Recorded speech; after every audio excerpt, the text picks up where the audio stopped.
Russian forces in southern Ukraine installed a powerful radio jammer designed to interfere with the signals that help to direct GPS-guided munitions and drones.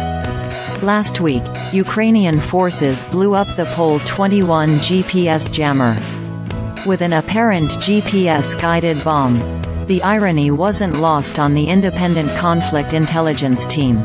It can be assumed that the electronic warfare system was not operational at the moment of the strike, SID observed.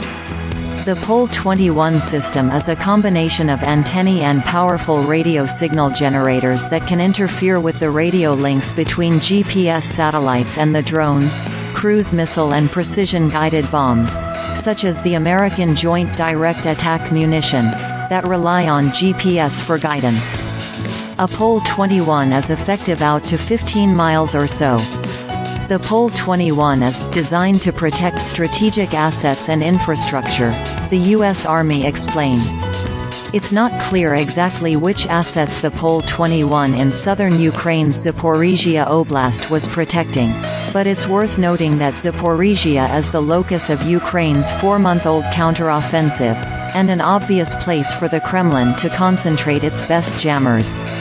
The Russian armed forces long have prioritized electronic warfare, in particular, radio jamming, as a means of blunting NATO countries' advantage in drones and precision munitions.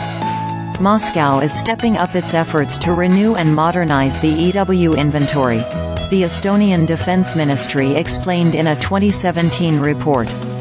The effect of those changes is evident in Russia's aggression against Ukraine, where EW forms an organic part of Russia's kinetic and non-kinetic operations.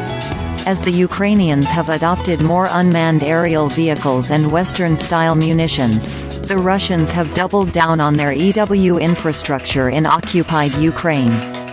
The Institute for the Study of War in Washington, D.C. observed that, when the Russians launched a counterattack around Avdiivka in eastern Ukraine on October 10, the operation began with extensive jamming. This and other adaptations suggest that Russian forces are applying lessons learned from operations in southern Ukraine to other sectors of the front, ISW noted.